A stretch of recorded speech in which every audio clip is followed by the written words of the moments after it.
do have a question. If you could just raise your hand, and then one of the team members from CEDA will make their way to the table. And maybe if you could just say your name and where you're from, and possibly who your question's to, or if it's just a general question, we'll sort of cover that across the panel today. We've got a question here at the front.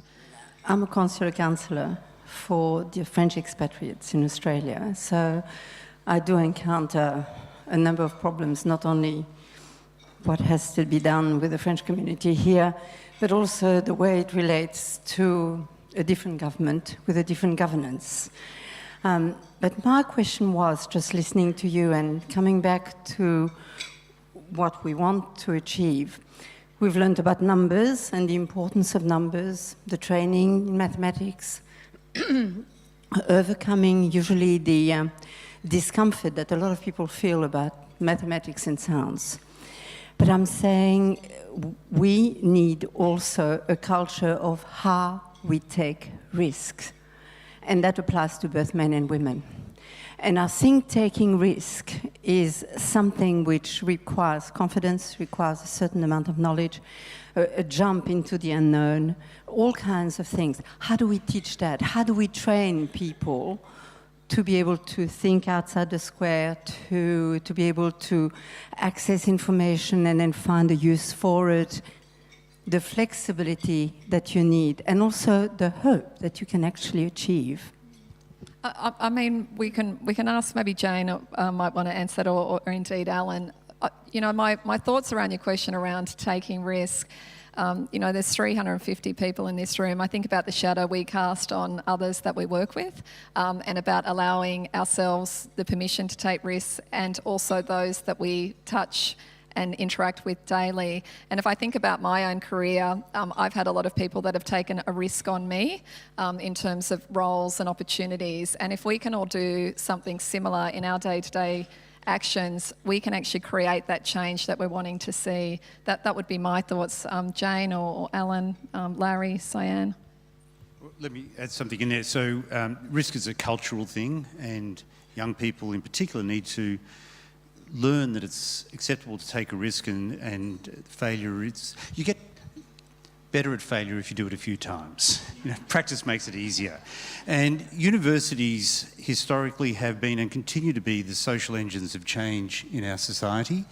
And the universities are beginning to step up. It's been slow. Some have been ahead of the pack. Some are still laggards. But across Australia now, you're seeing more and more universities start to teach entrepreneurialism and to set up hubs within the universities. So these are opportunities for young people to try real projects where they'll get a little bit of seed funding even from the university, and go out there and maybe do something, maybe fail. More often they'll fail than not, but there's no penalty for failure. I was a judge and a presenter at an extraordinary event just a couple of weeks ago where 56 PhD and early career scientists were brought together for a 24-hour business plan activity. So they get an hour to speed date and make teams of 7, and then there were 8 teams, and they had to think of a project, and they had to work for 24 hours. I saw them at hour 30 because I came in late after they'd been through the initial judging and things like that, and they were still standing and still working. There was only one winner, 7 failures, in a sense. But they've been through the excitement, the experience, and they'll take that knowledge and apply it to other things. I think universities have a critically important role to play, not only in giving these young people the practice opportunities, but also direct education and the case studies. You know, bring those case studies in front of their students. I wanted to ask Cyan whether she felt you took a risk when you started, and what your mother thought. It's funny, we were just chatting down at the table about, you know, we have the really cliched tech story. You know, we started in my parents' garage. We were living in the basement, and there's almost this romanticism about it now that it is successful. At the time, people were saying, "What are you doing with your life?" Like, you know, yeah, my mother, yeah, absolutely. My parents were saying, "All right, listen, you can live here and we'll feed you, but you know, please make good on this," because they knew we were in debt, and they knew that, you know, that. Yeah, basically, pretty much. I think I knew I had a safety net, and that was very helpful. I think also I actually came from an entrepreneurial family. They weren't entrepreneurs in the traditional sense. My father is a freelance photographer. My mother was a freelance fashion designer. They were by their nature entrepreneurial in their thinking, and my two co-founders both had, very different sort of families. One sort of set up a corner store in PNG, Chinese family, and he learnt entrepreneurialism from that experience, from working in the store, from figuring out how they were making it work under very challenging circumstances. And my other co-founder, my husband, he grew up under a father who, worked in a tech company and was, innovative and entrepreneurial. And we all, I look back now and I think we all had that education from our parents. We all came from a certain echelon of society. We all came from a particular demographic. We all went to private schools. There are a lot of people who don't have that education. And I think, it's important to teach that however we can. Yeah. Oh, that's good. We'll keep moving because we've got a few questions. We've got a question up the back here. Thank you. Hi, Fiona Vines from ANZ. My question is for Larry Marshall. A few of you have spoken about the importance of hiring for diversity, but most organisations are set up to reject diversity or to reject people who are different. How do you go about creating that inclusive climate so that you can actually unlock the value of that? And what's it like if you are a bit different and you're trying to sort of fit in? That's a great question. And as you may know, before running CSIRO, which has well over 5,000 team members, the largest company I ran had 300. In those companies that I founded, it was really easy to have diversity. There was no plan. You just hired great people, and we had every dimension of diversity you can imagine, from gender to age to culture, but it's very natural. And I think nature has done a great job of defining a target. So for gender, it's 50-50 or thereabouts. So that's what we should aspire to. In CSIRO, it is a challenge. So at the entry level, where in terms of gender dimension, we're slightly higher than the output of the university system. So a little bit better than 40% women in that sense. But it falls off a cliff as you work your way up through the layers of management, and then it comes up again. So since I started, I was able to increase the diversity of my executive team to 40%. Been able to increase the diversity of the next layer below that, because there's a lot of layers of management in CSIRO, to also about a bit more than 40%, but there's still a big gap in the middle. And we did a number of things, like being the inaugural member of SAGE, which is the Australian version of the Athena Swan Initiative. I'm a male champion for change, as is my new chairman, David. But in an organisation of scientists, one of the sort of secrets I discovered is there's an absolute resistance to any form of quota or number or target. Everything has to be based on absolute excellence. And so the experiment we tried was this. If you look at how we promote, we look at track record. And in our case, like universities, it's publications, research, etc. And it's really concentrated on, say, the last 3 years of performance.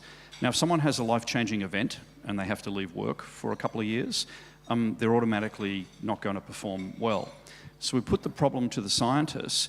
Based on someone's early career work, can you model what they would have done if they hadn't had this life-changing event? And that's what will be submitted for evaluation.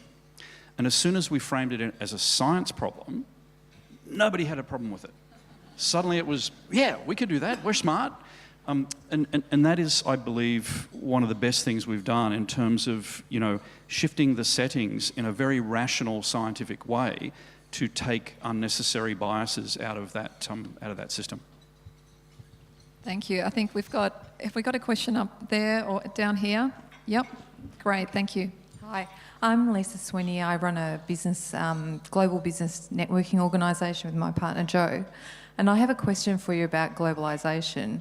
So in the lead to getting people being more entrepreneurial, how do we set our future kids up to actually consider global jobs and getting outside of Australia, as you were talking about, maybe a global living wage and thinking bigger, that it may not be their future workforce. They might be living here, but they may not be working necessarily here or for companies here. Well, I'll have a go. If you look at the graduate destination data for Australia, we're actually not bad at doing that, of going away.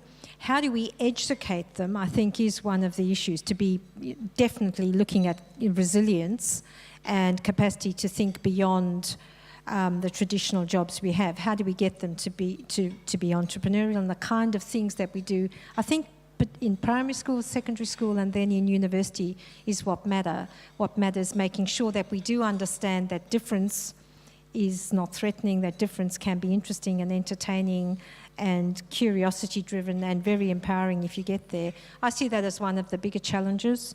Often students don't want to go away during their degree because they don't want to get behind their cohort, they'd like to stay with it. And so getting over some of those barriers to make sure they do go to somewhere that's not like here and get some experience, probably one of the challenges, particularly for Australians, because we live where we live. You know, we live on the edge of the empire rather than in the middle of the empire.